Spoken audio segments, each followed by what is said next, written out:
Constitutional carry. How has the concealed carry law changed in Ohio, and what does it mean to you? Today we're going to talk about everything you need to know about the new law.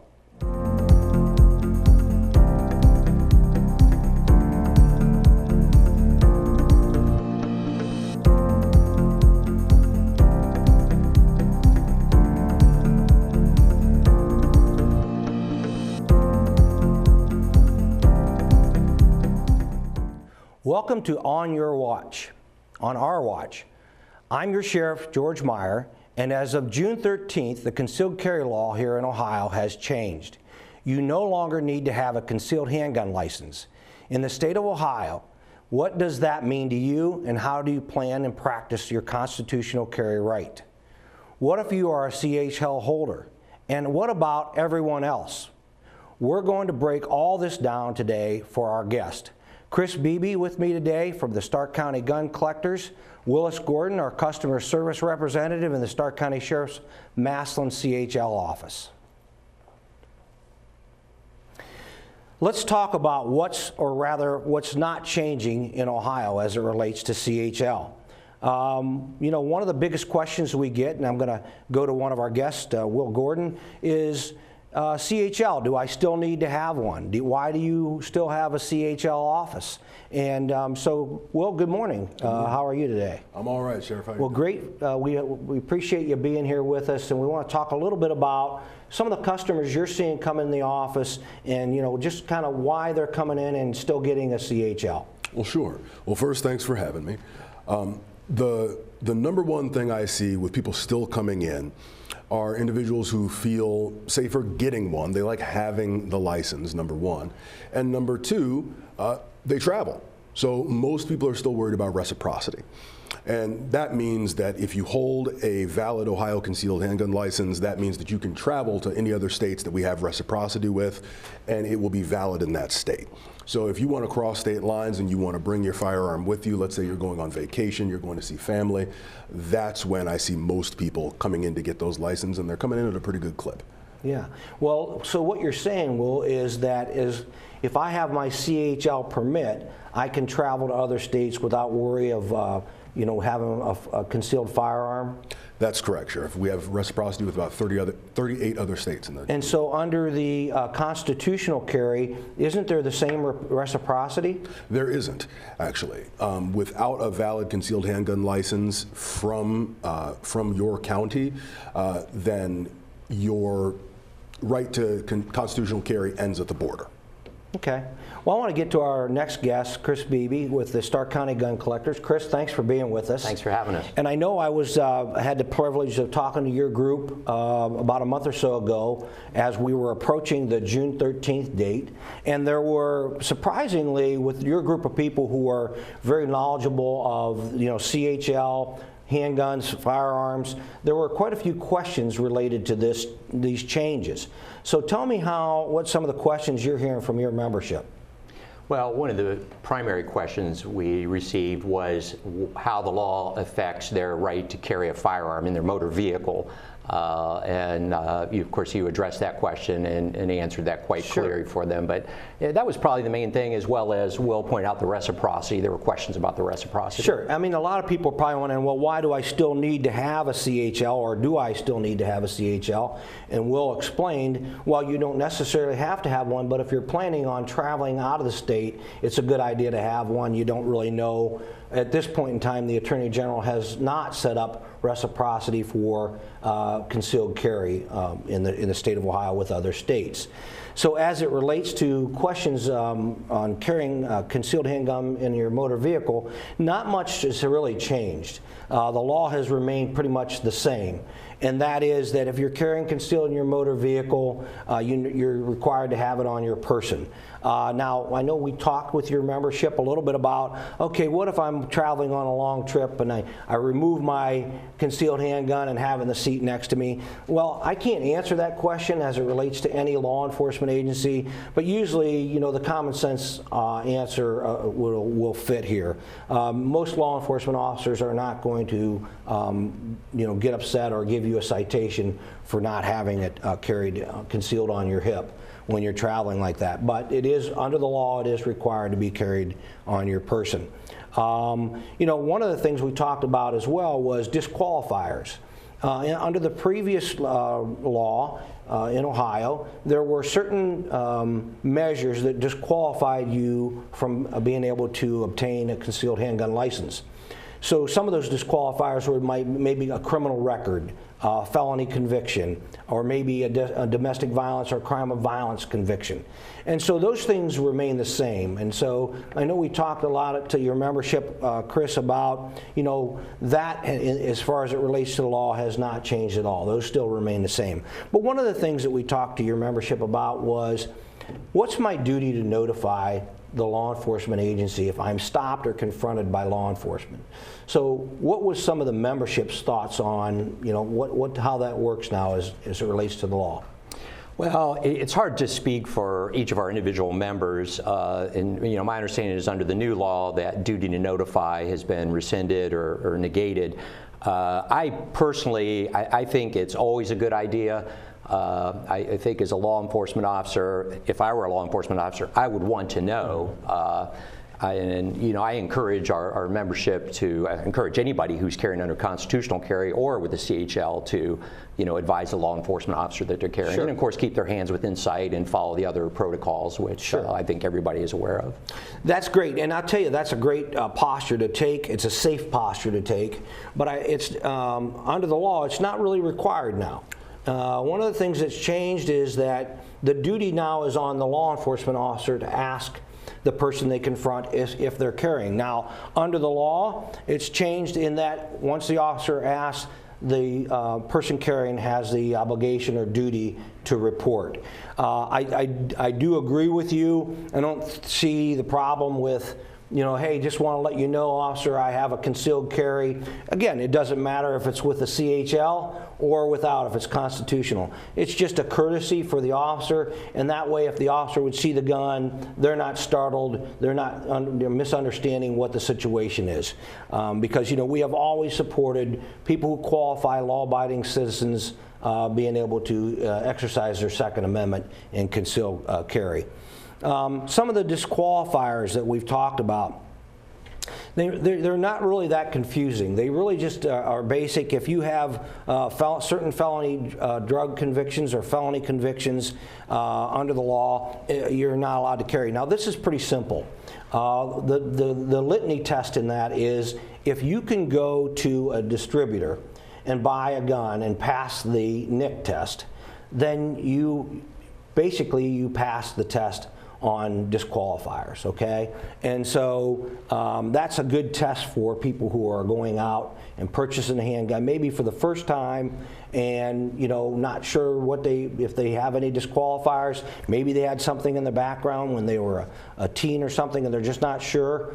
Certainly you can call our office. We're happy to answer those questions for you. You can call either of our CHL offices. We can answer those questions as well. But the litany test is if you can purchase a firearm, you pretty much pass through the disqualifiers, or what we call qualifiers. And as it relates to CHL, you know, some of the differences that we talk about is approach to a school safety zone. And I know we talked before the segment today, Chris, a little bit about that, and it's something that was changed in the law, I think, as it vetted through this new constitutional carry.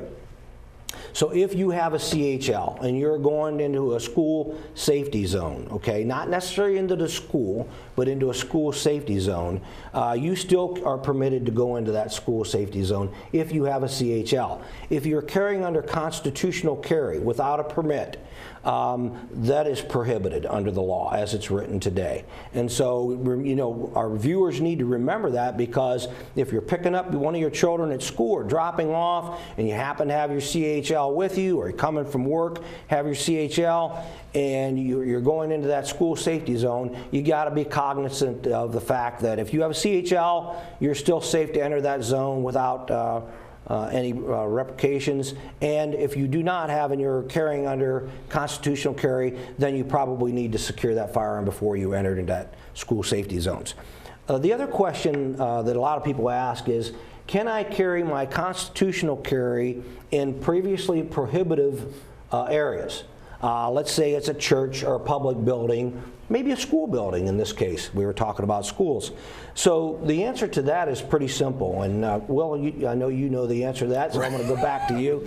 But you want to give us a little insight on that? So anything that was prohibited before is still prohibited now under constitutional carry.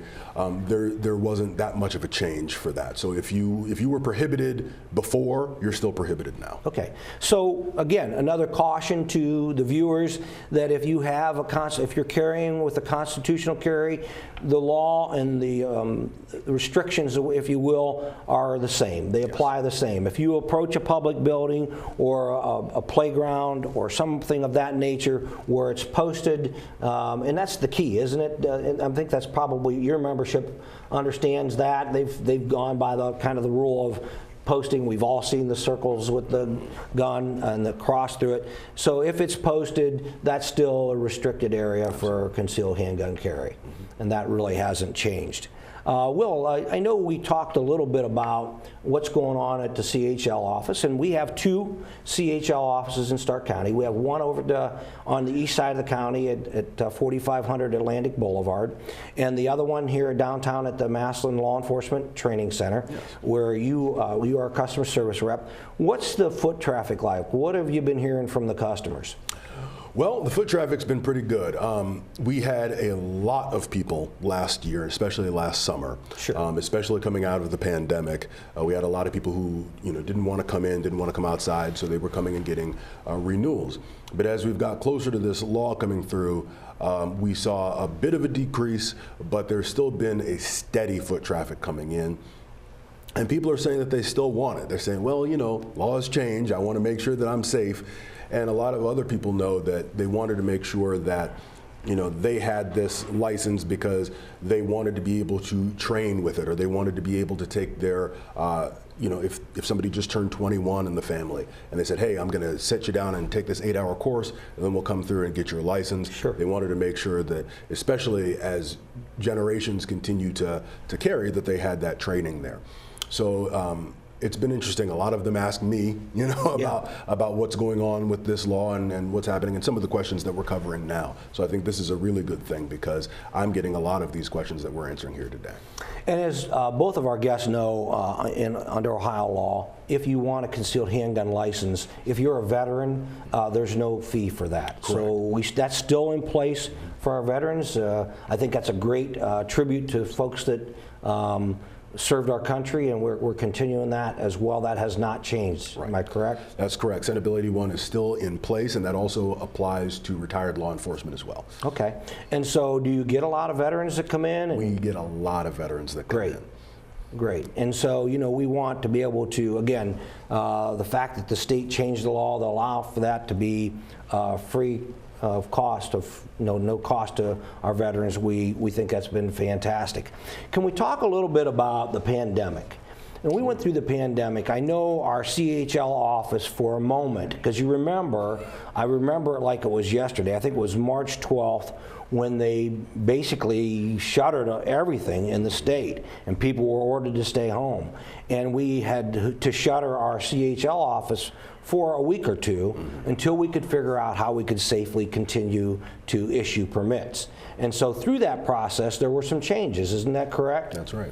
And one of the things we had to do, we had to change the way we accepted customers, because we would easily have 50 people standing in our lobby there to get their CHL and not the resources to manage those customers. So we start going to a scheduling.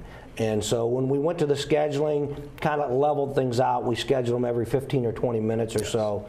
And so are we still scheduling? Well, how's that working? Well, we were still scheduling for a while. We still have the TimeTap website where you can go and get on. But down in Massillon, we're accepting walk-ins now, and we're able to get a lot of folks that can come in, especially servicing the west side of the county. They don't have to travel as far, and if they need to just come and walk in, they can just do that. Especially our veterans who are coming in, have their application in the DD-214, they can come in, and I can have them in and out of there in about 10 minutes. That's fantastic.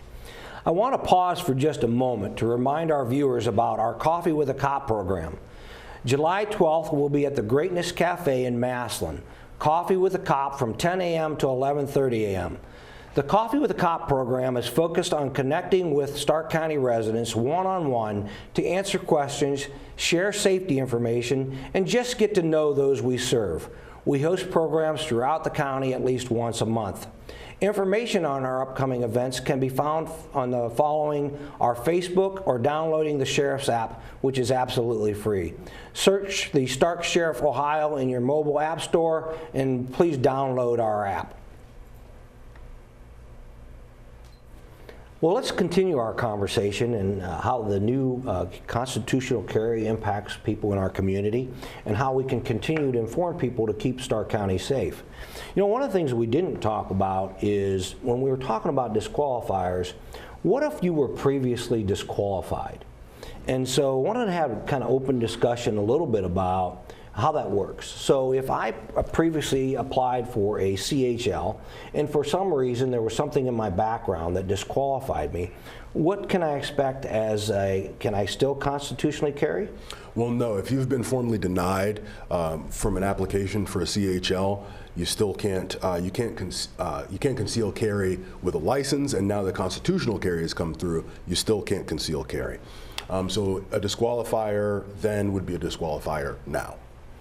Okay, and so that seems pretty simple. If I couldn't carry before because there was something in my background, that remains the same. And so the public should understand that nothing's changed in that regard. Correct. Well, that's great to know.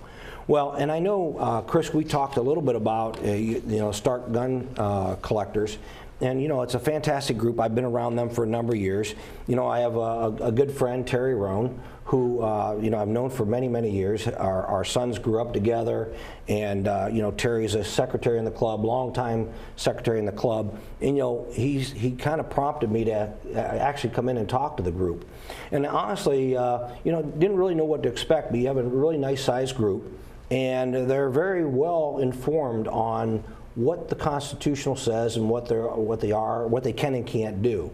And so it was really a privilege to come in and talk to them. Do you think there were any takeaways from that? I mean, was the information helpful to your group that we talked about?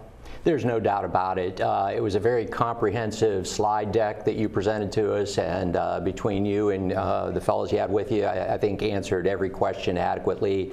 I think it was very helpful. I did get some feedback the following meeting about how helpful that was for the group. Absolutely. Well, that's good to know. You know, our goal here is not to influence a person one way or the other if they get a CHL. Our goal is to really educate people in the safety aspect of things.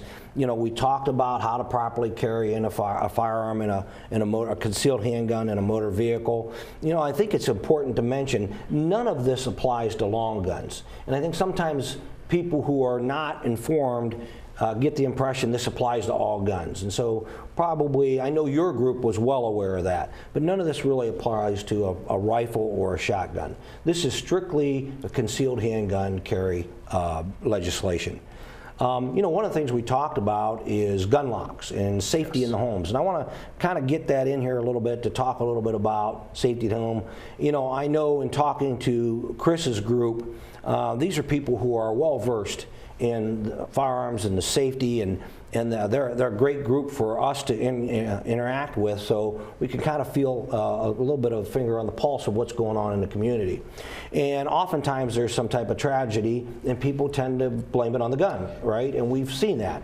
And I know people who are avid gun owners get frustrated with that. And so I think there's a duty or a responsibility for the gun owner to make sure that they keep that gun safe. Absolutely. Whether it's on their person, in their vehicle, or in their home.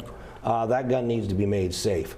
And I know we've been a very strong proponent of gun locks. If you have a gun that you need to secure someplace and you have small children in the house and you can't secure that firearm some way, we have gun locks that are available for people for absolutely free, and we're happy to put them out. I think we have some at the CHL office, we have some at the sheriff's office, and you know, stop and see us at any of our events because we have them available.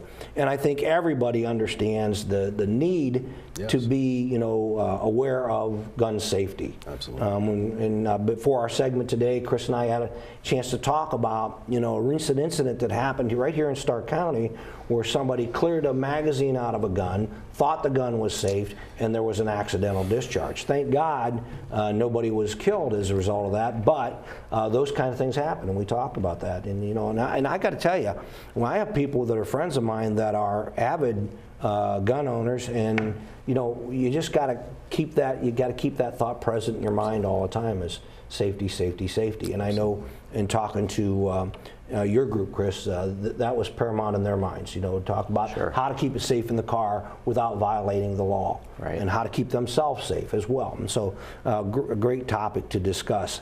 We talked a little bit about if you want to get a CHL.